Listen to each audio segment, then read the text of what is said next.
భారతీయ వైద్య విధానంలో అనేక ఆయుర్వేద గ్రంథాలలో అర్జునారిష్ట గురించి వివరించి ఉంది. దీన్నే పార్థారిష్ట అని కూడా అంటారు.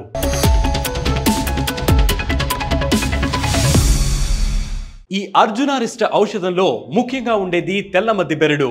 తెల్లమద్ది అంటే సంస్కృతంలో అర్జున అని అంటారు. Scientific name Terminalia arjuna. Charaka సంహితలో కూడా దీని ప్రస్తావన ఉంది. గులాబీ రంగులో ఉండే ఈ చెట్టు బెరడు మంచి ఔషధంలా పనిచేస్తుంది. దీంతో పాటుగా ఎండు ద్రాక్ష, మధువు, ఆరే తదితర 6 రకాల మూలికల మిశ్రమంతో అర్జునారిష్ట ఔషధాన్ని తయారు చేస్తారు.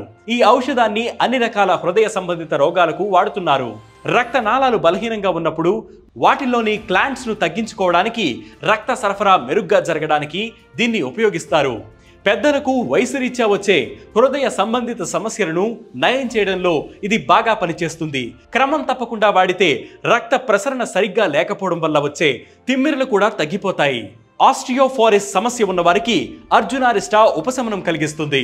ఈ ఔషధాన్ని పెద్దలు 10 మిల్లీలీటర్లు, పిల్లలు 5 మిల్లీలీటర్లు ఉదయం, సాయంత్రం లేదా వైద్యుల సూచన ప్రకారం వాడాలి.